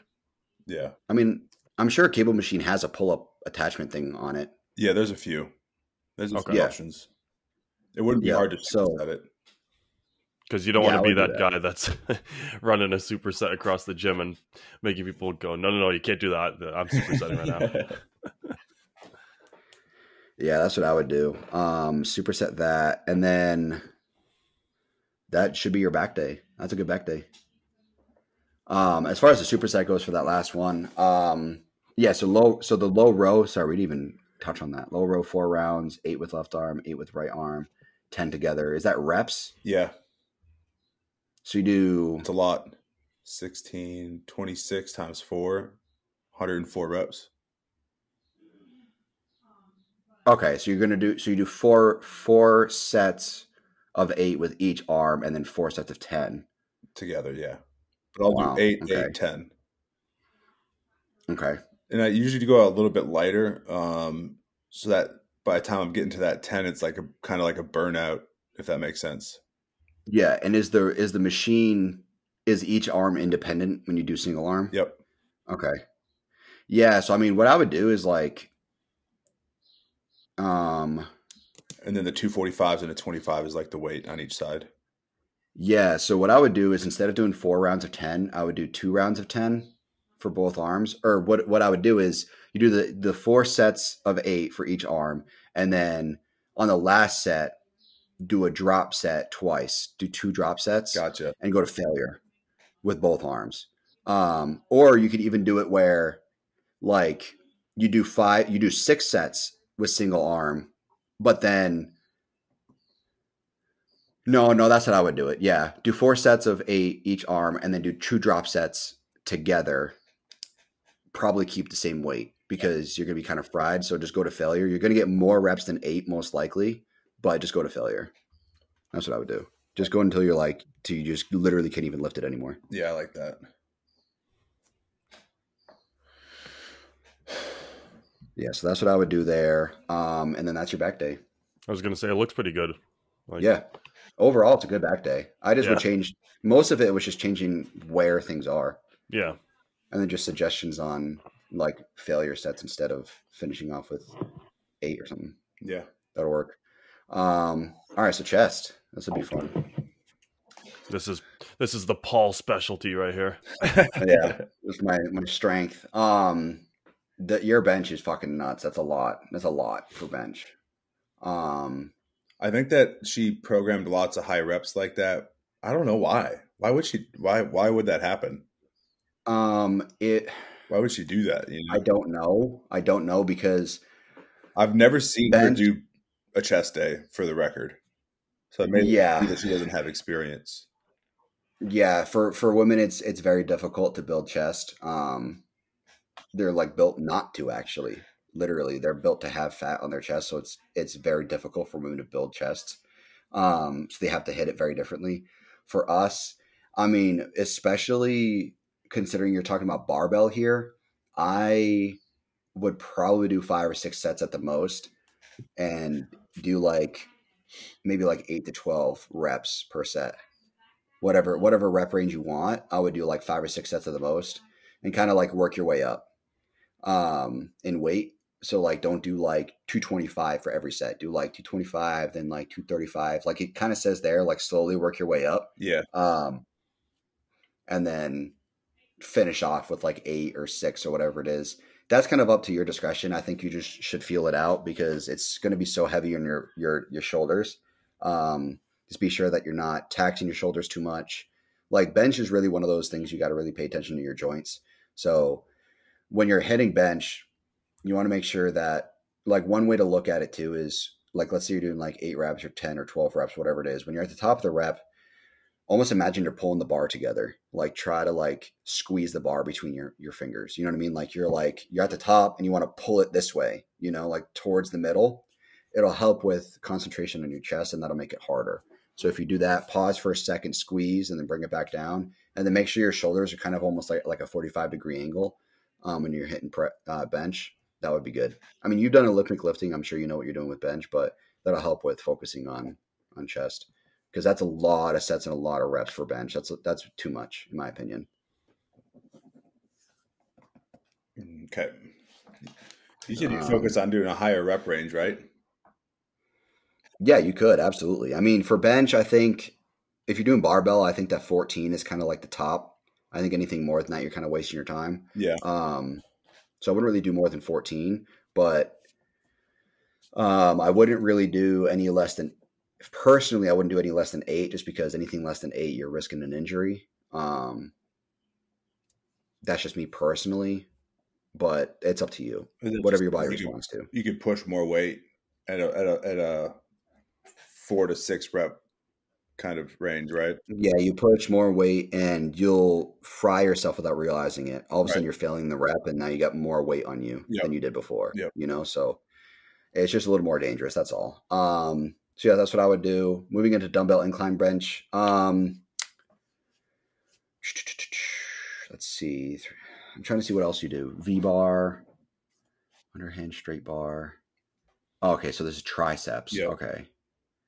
So you have an arm day and a tricep section of your chest day. Yeah. Okay, so what I would do is... And I can't do pullovers for the record because of my shoulder. That's fine. Yeah, so that's fine. I think pullovers for chest is kind of overrated anyways. Yeah. So I think what I would do is, instead of doing that superset, do a chest fly variation, whatever you agree with the most. For me, it's machine, but whatever you agree with the most, do that between your bench and your dumbbell incline. So do a chest fly there. I was going to say, I don't see any fly movement. Yeah, you definitely want to fly that's in there. huge. Like, got a cable fly, and I'd even, like, if there's nothing in here at all for flies, I do the high, middle, lows on a cable. So you set it up where you have it in the highest position. You do a set of flies in the down, like pulling it down, then across the middle one. You set in that middle one, whatever your shoulder length one or shoulder height one is, and then down at the bottom for your do like single arm.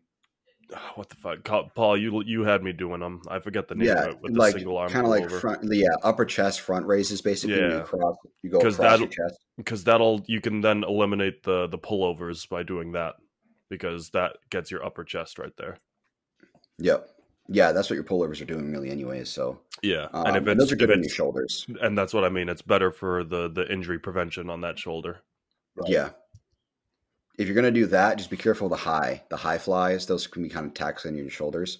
But middle section for cable flies, and then upper chest flies on cables is fine for your shoulders. What would you try to hit, like 4x8, 4x10? For flies, I would do probably like 4x12 or something like that, just because it's such a good movement. You could just higher really volume it out. Yeah, really good volume, get a good pump.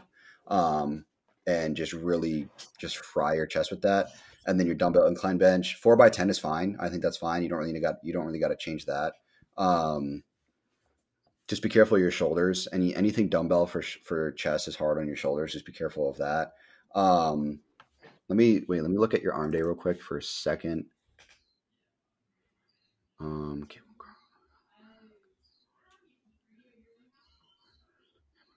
Okay, yeah. So I think you do a lot of stuff for your biceps on arm day and not a lot of tricep. Right. So I think what you should do is just take out your tricep movements that day. And then after a dumbbell incline bench, do another variation of fly. And then like maybe superset that with dips, like body weight dips or machine dips or something like that would be good. Like that. To finish it up. Yeah. So like basically it's like 3 single sets, like 3 single movements, and then a superset to finish it off. So you're doing 5 movements total. So you'd get rid of the dumbbell close grip presses. I think those can be good. I think they're hard to do after doing the flies. Yeah, I just think that dips would be a better option instead of the close grip bench. One thing I love, I don't know if they have it, is do you guys have a Smith machine that's straight up and down? Yep. Or it's not angled at all? Correct. It's straight up and down. Okay, so what you could do is instead of the fly supersetted with the dips, you could do okay, this is what I would do. I would do oh shit. Okay. So he's getting excited now. Yeah, he's like, what I'm just trying to think like what would be ideal. It's a kid in a candy store. Yeah, basically. So what I would do is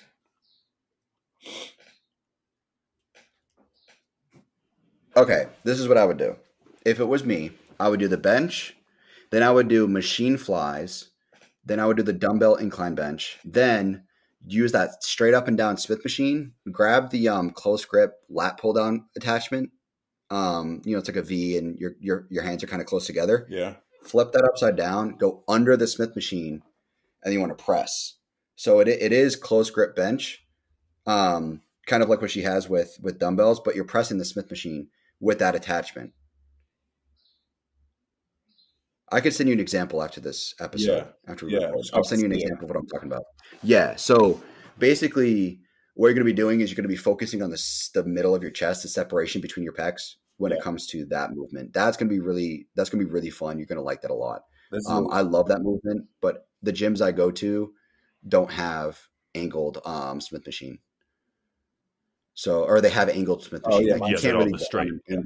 Yeah, you need a straight one. If it's angled, it won't work the same because you're gonna end up offset.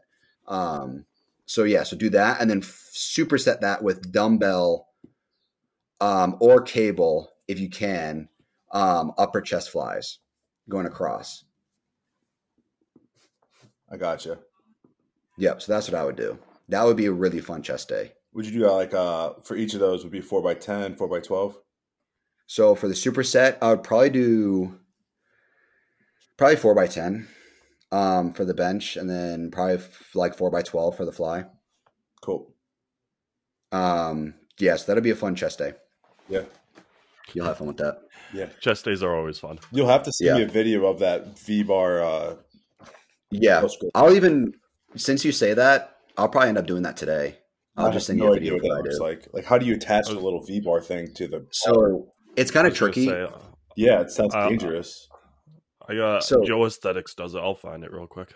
Yeah, so basically what you want to do is you want to have it like kind of like diagonal for a second, then you press it up with the Smith and you twist. So it's in the right spot. Because you have to twist the bar in order to get it off the rack. Yes, you want to press up, twist it so that it's off the rack, and then you can start pressing from there. Paul, I just sent it to you if you want to send it to him. Okay, let me take a look at it. It's Joe Aesthetics doing it. Whenever that gets through. So that's what I would do. And what's good is that for most Smith machines, you can set the safety at a good spot. So that way, even if you fail, it doesn't come down on top of you. So you want to be able to get full range of motion, but if you fail, you want it to stop just above your chest, ideally, which there's usually safeties you can adjust on Smith machines. Yeah. Mm-hmm. Yeah. So that'll be good. So going into quads here. So you said it says leg extension 2 rounds, 1x12, 2x10, 3x8, 4x6. Do you do that twice? Yeah. Okay, that's too much. That's too much. Oh You my don't need to do that. lord. Yeah, you don't need to do that twice. No, it's pretty nasty. Yeah, so I would take out the 4x6. Leg extensions is something that requires a lot of volume. It's not something you want to do intense. So I would take out the 4x6 and probably do like 2x12, 3x10, and 4x8 or something like that. Because you like anything below 8 is just like you're just really not getting the squeeze out of that machine that you need. Cool. Yeah, so that's what I would do. Red hack squat, And 2x12, especially 2x10. seeing that the leg extension is that first movement, you got to save some for, like, you have that hack squat in there. Yeah. Single leg presses. I love single leg presses, Me too. but those are like your two primaries right there. So like as much as you want to go high volume on those leg extensions, you got to save for the big movements. Mm-hmm. Honestly, yeah, that'll work. Yeah, and then you got your hack squat. I mean, that's fine. 2x12, 2x10, 5x6. I mean, the 5x6. If it was me, I wouldn't go any less than 8. You could do like 4x8 or something like that. That's just me. But if you like the 5x6, then keep that. Single leg press, 5x8 each leg, 645s. I mean, that's fine on blue leg press. Superset. So you do step ups, walking lunges. Yeah, you could. What you could do is like, you could. I like this quad day too. Usually by the end of it, I'm like, it's like perfect, if that makes sense. Yeah. Yeah. So what you could do, the abduction at the end's fine. That's the inside of your legs. I always get them mixed up. I can never do them right. Yep. Abduction is the inside. Okay, so that's fine. The Call them good superset. girls, the bad girls. That's a good idea. That's what I should start calling them.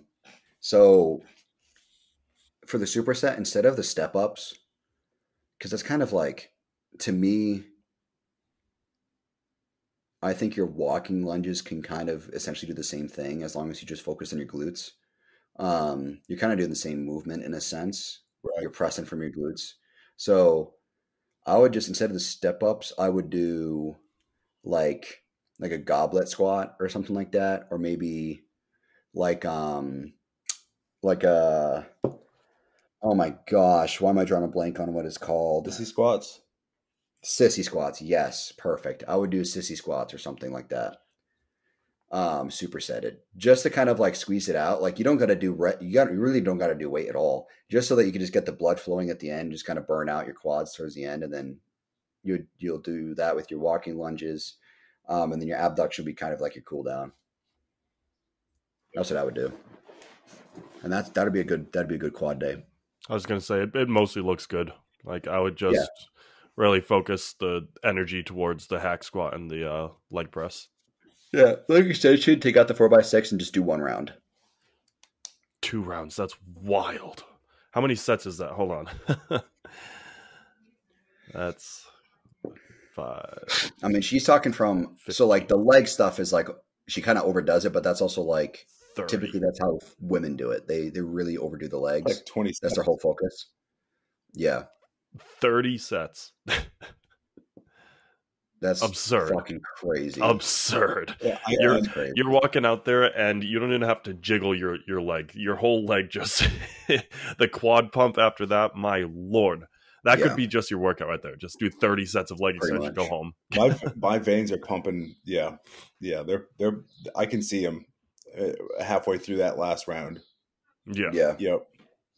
Okay. And then you do day 7 is arm day. So is your rest day technically like when is it? Saturdays, Fridays? It varies, honestly. Okay. Yeah, because right now I'm kind of just going. Yeah, you got a 7-day split, so I was curious if it was the same day each week or something. Yeah, I usually try to do the same day. So like I'm probably gonna take. I'll probably go work out when we're done with this, and then my rest day will be tomorrow. But I have a softball day tomorrow, so I got like 3 softball games tomorrow. Okay. Yeah. Same with stuff. So I really don't get Yeah. a day off. I got Yeah. mine today and tomorrow. Yeah. Okay. All right, cool. I was just curious. So that's cool. Arm day. I mean, if we can get it down to like 5 days, that'd be sick, you know, like, but I don't know where or how. You'd have to just combine your leg days.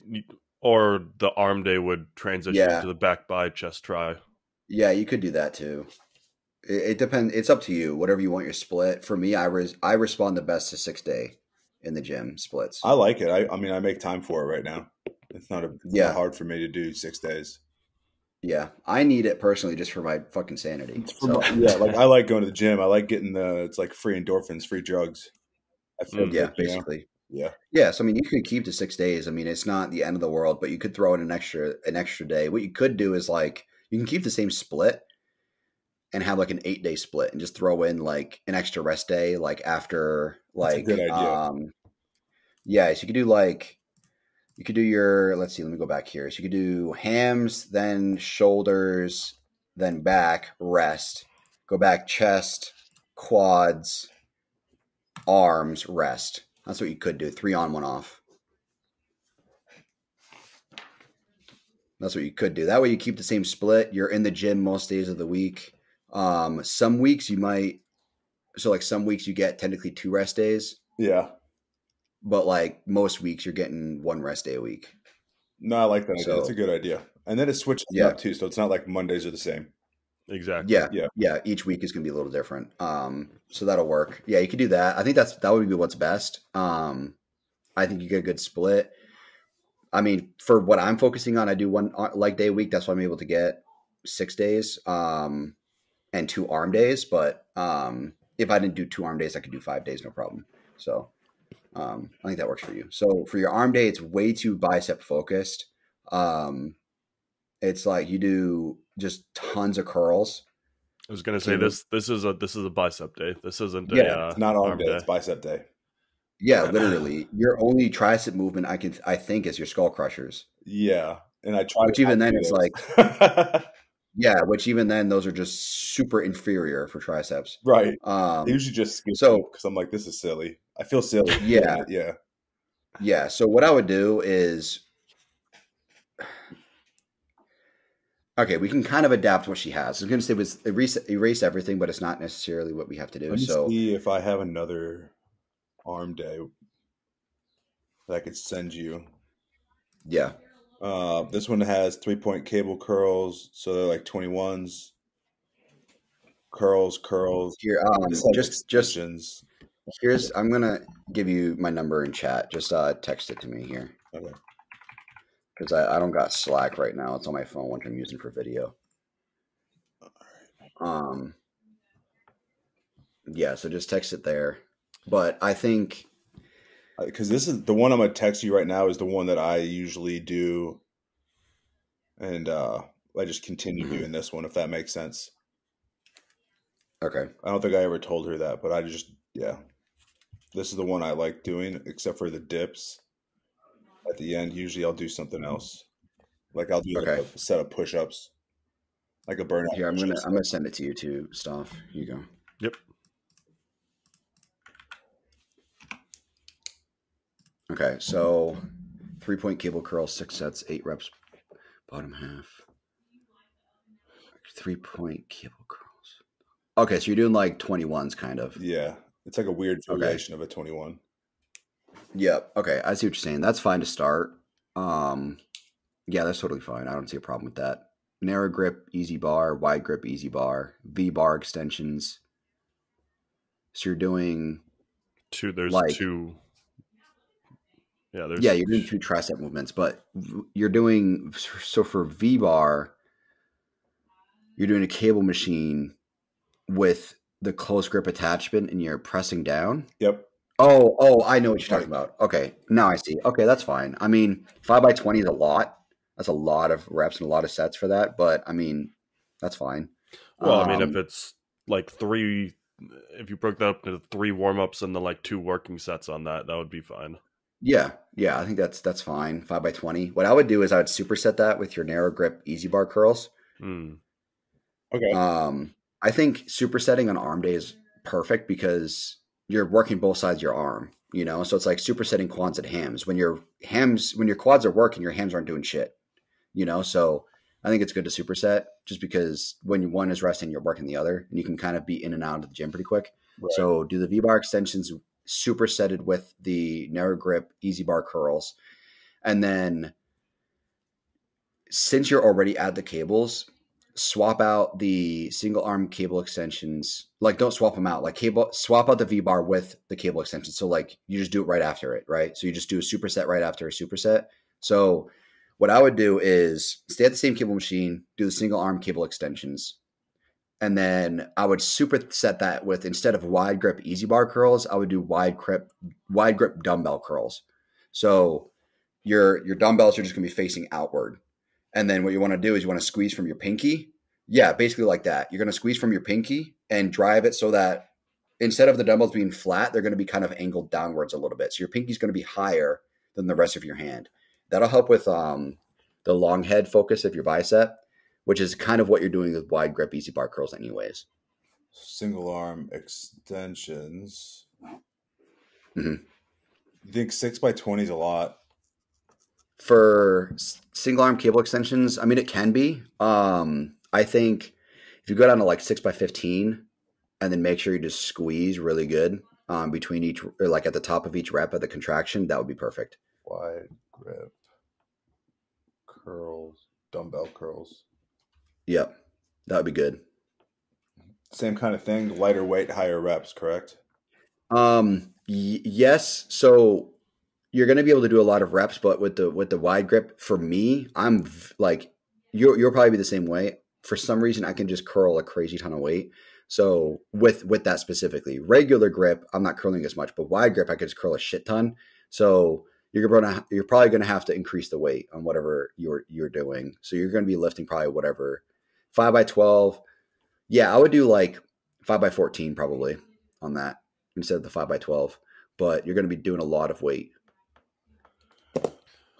And I mean, I would add this in. I know Paul doesn't like to work forearms at all, but I like to do it's a superset from an overhead curl with the cables to have that tension both ways, and then immediately into a reverse curl like that, just to get some forearm work in there. I know Paul and I don't see eye to eye on forearm work, but that's just what I might add in there. I like that idea. Yeah, it's up to you. If you want to work on forums, you can. I don't personally put any I'll work say into it, them. and I can see you're tatted, so you're probably not going to see much, like, because when we're tatted, like the form, it's really hard to see any kind of vascularity or gains once that's tatted up. Right. So I can understand why that doesn't need to be as big of a focus either, because I know Paul has the sleeve too. So Yeah, on my left sleeve. Yeah. yeah. You can work that in there if you want. Dips. You can do either. I think you should either do dips, or you can do close grip bench press. It's up to you. Close grip bench. I think personally, I lean more away from barbell and either do machine or do Smith. But that's just me. It's just what my body agrees with more. But I would do either dips or close grip bench. You're doing kind of the same thing with each movement. It's a pressing movement for your triceps, but it just depends on how you want to hit it. It's up to you. I like close grip bench more. I can hit more weight, where with dips, it's like way more taxing on my shoulders. So it's up to you. Well, I'm going to be doing dips earlier in the day, earlier in the week. Oh, no, but I'll have a break. Yeah. Yeah, Well, you can hit the same thing, movement essentially a couple times a week. Yeah. Well, I was gonna say, cool thing with dips is that it's so calisthenic. So like you could do dips regardless of where you are. Like when I teach, so I'll just go in between two desks and just start doing dips. So you're able to, like, for those kind of movements, you don't even necessarily have to be in the gym to be doing that, because that's body weight anyways. So a lot of tricep movements like that, like just do it at work or when you're at like getting food or something like that. You can while the beef's cooking, you're just hitting it on the counter and something like that. Yeah, I would. Yeah, if you're gonna do dips, do tricep focused dips. Dips on chest day is chest focused dips. It just depends on how you're leaning, basically. Or you can do closer grip bench. That's up to you. Cool. then I think you'd have a good complete arm day. Yeah. But yeah, there we go. That's a pretty, I mean, that's a solid, regardless of the changes, like that's a pretty intensive split. So give you Yeah. tons of credit for that. Yeah, no, Yep. I appreciate you guys' feedback. I think it's awesome, and we'll see what happens. I definitely think going what we talked about is good. Yeah. Yeah. And I think like we don't have to dive too far into food. I I'm think just your looking at the food is, calorie total. It looks like you're yeah, that's pretty bouncing much in where the I'm at too. low 2000s is kind of where you want to be. Is that what your idea is? Or My idea currently is like 2,600. okay. That's the goal with a 40-30-30 split in my macros. Okay. Yeah, okay. I gotta tell you Um, though that I don't follow it 100% because I love food. Mm-hmm. mhm. I struggle in that department. That's probably where I could be more disciplined, if anything. Yeah. Yeah, food is the hardest part. Is it snacking or full meals that you struggle with? Like is it tough to not, because I mean you said that your goal is to like cut and to lose. So is it tough to avoid the snacking, or is it tough to avoid like your stomach growls at you and you're gonna make a whole meal? Nah, yeah, it probably wouldn't be a whole meal. Generally, what it is like late at night Yep. after dinner, I get hungry again before I go to sleep, Mhm. and then if I'm out and about, then it's bad. You Well, know? So that's why I asked about that 8 to 8 fasting, because if you like shut yourself off at a certain point, that'll make it easier for you to eat before going to the gym, and then you get that energy while you're at the gym instead of doing the pre-workout empty stomach combo. right, it's a good Um, idea. so yeah, I mean, looking at what you sent over, it looks like snacking's kind of an issue. You had some Chips Ahoy. The thing is with food, because I have the same problem. I eat like kind of almost emotionally, like I need to like whatever I eat, I need to feel it. Like it needs to. I mean, obviously, it's got to taste good, but it's like I love chocolate because of how it makes me feel. Like it just gives me a rush of like relaxation, essentially. So that's how I eat. That's how I eat when if I eat off plan. It's all about how I feel. So that's my problem too is snacking. I can tell you firsthand. I don't know. Do you have a sweet tooth or are you more salt like I sweet love tooth? sugar. Okay, Oh yeah. boy. So I love it. yeah, we did have a whole episode about that. So sugar, when you cut it out, like I have recently, like making sure I cut out all added sugars. You when you go back to anything that has added sugars, It's an like orgasm. I was going to say the opposite. It sucks. Like I took Really? out everything that's sweet completely. Like everything that's sweet. Like I crave pickles now, Are like you crazy. happy? But yeah, because I mean, it's also it depends on the focus. Like for you, you don't necessarily have to do this because you're just trying to lose weight. It's not the biggest deal. For me, prepping for my show and all the anabolics I'm taking, I mean, I really should be dialed in. But like I took everything out and like all I'm really having is like pickles. That's really the only thing that's off plan, and it's only a few calories really. So it's really not that big of a deal. But I had a tiniest bite of my wife's cookies and cream ice cream just to see what it tasted like. Now that I haven't had it in forever, and it just tasted like chemicals to me. Well, see, So I on the think other side, though, your Coke experience when you had so we drink a lot of diet sodas because Paul and I we still like soda, so we drink the diets. But yeah, that story you were telling about how you accidentally had your wife's regular Coke, and it was yeah, just oh absolute bliss. So like, yeah, I think that's it's both different. ways for you. Yeah, it depends on I think what it is. The corn syrup is what makes me like, fuck, that feels good. Like it's like a rush of it just feels so good. Um, But yes, I mean, when you cut out sugar, it's like you'll have withdrawals. Like I had like basically withdrawals from it, even though I wasn't having much. And then it's just like you just stop craving it. You know, it's you got to get over like a 4 or 5 day stretch of not having any sort of sweets, and then you don't want it anymore, really. Which And is, I mean, once like I said, it's not going to be imperative for you, but I think it'll help if you wanted to do something like that. Well, it'll also add to the discipline side of things too. If you're Mhm. mentally able to battle, like win the battle of not intaking like more than 10 grams of added sugars and the like unnatural added sugars in your day, that's just going to help with your overall meal and like meal, like you're dieting throughout the day because you're mentally tougher now. Like, it's hard as hell to see a nice brownie and go, nah, man, I can't do it. But if you're able to mentally add that discipline in, it's going to really help with what you're saying with like how you have trouble with the snacking aspect and trying to get that consistent. So it's all about just building that mental fortitude. I got one question. When someone's calculating a macro or a calorie breakdown for weight loss, fat loss in particular, what should I be targeting? Do you have like a calculator you'd recommend that you use, or how do you figure out your macros in your Like from a calorie That's- perspective, or That's more Stoph's realm. you're talking macro splits, or what? Yeah. What's your Yeah, what's your like, question here? I have 2,600. Like that's my goal. You know what I mean? And that's like Yep. an extreme weight loss goal. That's like 2 pounds a week. Mhm. Okay. Certainly, because when you're doing this cut, I'm assuming your goal is to replace it with muscle and build in like a muscular fit with that as well. That's the goal. I mean, like, to be honest Yeah. with you, like I'm already strong. Yep. Like I'm on the top end of most people's strength. Yep. In a gym, I'd probably be in the top 10% usually of the Mhm. guys. So I don't mind losing some muscle, you know. Yeah. But I want to drop the weight. Okay. I want to know what it's like to be like thinner. I mean, this is Paul hated when he went through this, but have you tried a maybe just like a month-long keto? Because for that's gonna change also how your body is utilizing what macros you even put in your body. So it might be a good change to just see how your body reacts to it. It absolutely sucks, so I don't recommend it very, very often. But yeah, in terms of the macro split for just cutting down and keeping 2,600, just keep I might even switch to a 50 30 20. Is that math? Yeah, 50 30 20.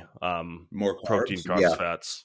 I would prioritize it that way for your cut, just because how your body is going to be actually utilizing the food in your particular focus, like your goal, how you're trying to drop.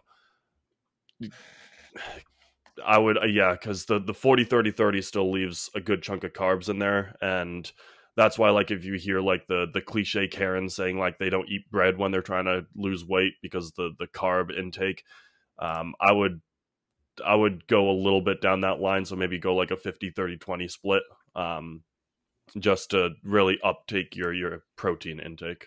And Yeah, with so- that, you can even start to drink more of your protein, because like a protein shake will cover you for the morning, like we talked about with your breakfast, or like something before you go to the gym, just like that little bit of protein intake for while you're at the gym too. Let me just add this. So it looks like each day that you sent over, you didn't hit your goal, right? Is that correct? Nah, I usually what it's not true. I didn't. How do I say this? Usually, I track for throughout the day, and then whatever I eat at the end. That's your snacks? Yeah, my snacks. It'll be whatever rounds out the rest of the macros for the day. Okay, yeah, because it says remaining 237 on April 7th, and then like, let's see, April 10th it says 515 remaining. The exercise, just ignore that. Just ignore the calories for the exercise. I mean, you're just right at it. So this is my recommendation. This is what I would do, and this would be kind of getting you into that realm that Christoph was talking about. If you can, try to cut out the snacks. It's hard. It sucks. I get that. But here's my solution for it. When you had the Chips Ahoy in your snacks, was that like late at night or like after dinner? Yeah. Okay. So this is what I would do is, if it was me and I was in your shoes, what I would do is I would get NutraBio casein protein powder. NutraBio tastes phenomenal, and casein itself tastes great. It's way better than whey as far as taste goes. Casein is slow digesting, so if you have it before bed, like I got their like strawberry milkshake one or something, and it literally tasted like I got like a strawberry milkshake. It's so good. You could even mix that with like some milk, like almond milk or something if you want. And like right before bed, you're slowly digesting it throughout the night. You're not going to be super hungry when you wake up. You're not going to be hungry when you go to bed, and it's going to taste really good. it should kind of itch that like sugar scratch for you, you know, or scratch that sugar itch for you. I know it did for me. So that is one solution. And then in the morning, have your whey isolate there too, because you said you don't eat really before you go to the gym. If you have the casein and you have the whey isolate in the morning, that'll be your like, and then what you're eating in between there. Cause I like your breakfast, lunch, and dinner. I think those are good meals. If you have those 2 protein shakes, I think that'll like pretty much hit your protein target of like 50% protein. Yeah. And I would say even too, to help with the discipline side of things, set timers and time your meals like throughout the day. So then you can, it'll train yourself to know that you're not eating outside of these selected times. So if you have like the consistent going to the gym before work, and then consistent afterwards, I would set timers on your phone just to be like, all right, it's time to eat now. And if you're not within like a half hour of that timer, you know you're not allowed to eat. I think that'll help with the discipline side of things too. That's a good idea. I like that. Yeah. Consistency is huge. Your body will get used to digesting the food at certain times, and you're not going to be as hungry as usual, because if you keep changing when you eat, your body's going to be digesting at random times of the day, and it's just going to feel hungry when it's not digesting. Yep. But if you have the same time each day, then your body knows when you're going to have your next meal, and it's going to like basically prolong that. When you do 50-30-20, you're talking 50 protein, 30 carbs. Yep. 20 fat. Percent. Yep. Yeah. Yeah. Percentage. Yep. Obviously roughly, but Right. the closest you can get to it.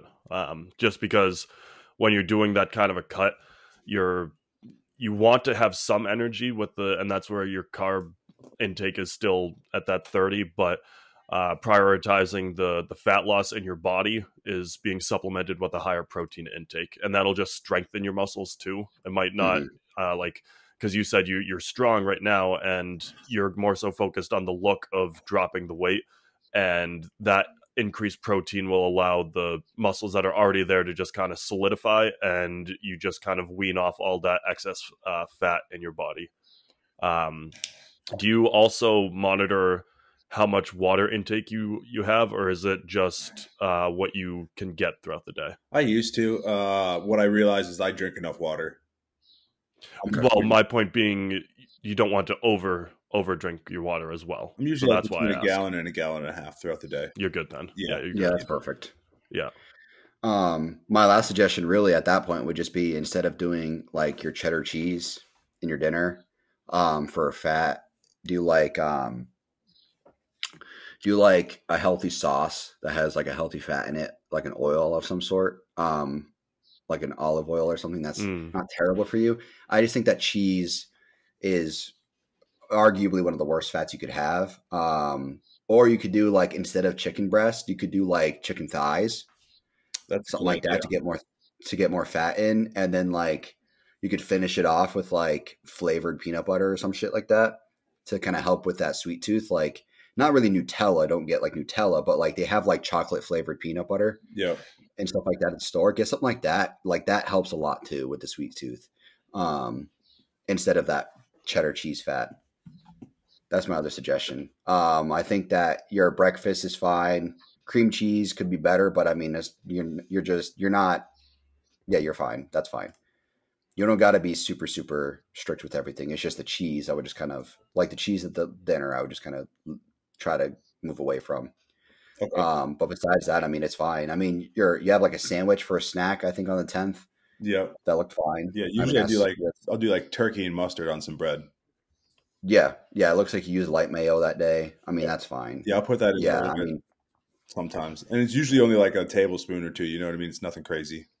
Yeah. Yeah. Yeah, exactly. Yeah. I think that if you just take out that cheese, put in something a little bit healthier, hopefully something that can scratch that sweet tooth itch, and then just swap out the Chips Ahoy. They have, I think Ghost works with Chips Ahoy to make a Chips Ahoy flavored protein powder. I think, I don't know if Chips Ahoy is like your thing. That's like but there's options out there. Chips I love Ahoy Oreos. They're so good, but they're so calorie dense. It's such a fucking shame. We all have that one snack that when we see it on the shelves, it's very, very hard to say no to. It's like 3 cookies is 120 calories. I'm like, It's one cookie 70. One cookie is 70 calories. Is it really? Yeah, Oh, it's bad. My thing is mine's Raffaello's. You guys know what Raffaello is? no. So Ferrero Rocher or whatever, those like chocolate truffle balls you buy on like a pack of 3 Yep. usually. Those little gold foil balls. Oh, They make yeah. a version that's white chocolate or white hazelnut chocolate and coconut on the outside. That's my favorite. I love Oh, coconut and just white chocolate on top of oh Jesus. But I'm looking yeah, at that's them my right thing. now. I could eat those all day and never get tired of them. But yeah, those are just chocolate is just my weakness. Anything chocolate. Well, I'm looking at the reviews. People saying they're addictive or something. I enjoy these and I like having a little treat around the house. My favorite. Yeah, they're hard to find. It's not often you see them, but yeah. So as Paul's wife looks up and he's in the corner with 6 wrappers around him.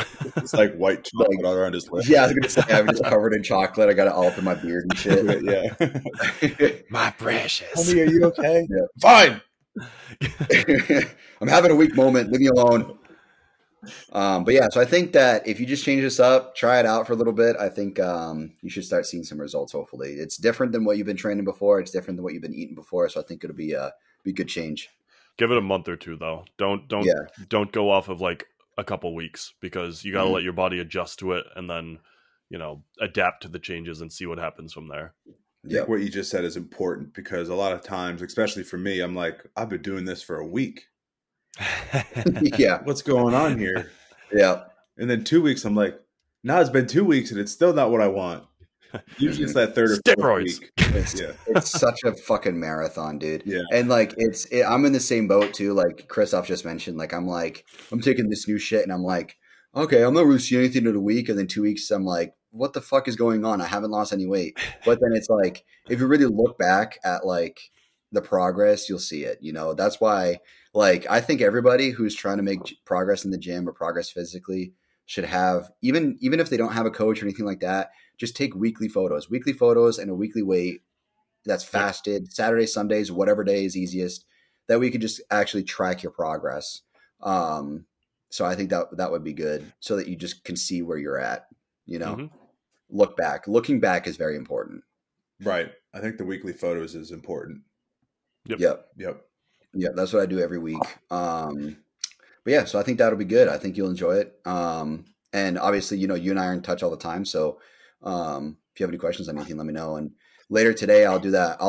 Did you send me on Instagram stuff? The Joe Aesthetic thing? Yeah. Okay. I did. I'll send that. I'll send you a link, Matt, to that, but I'll also do it. If that's not enough, I'll do it myself as well in Fitness Factory. So you can see the exact machine. And then I'll just send you that and cool. You can try it out. It's so good. I love it. It's not often that I'm able to do it. So I'll definitely hit that today.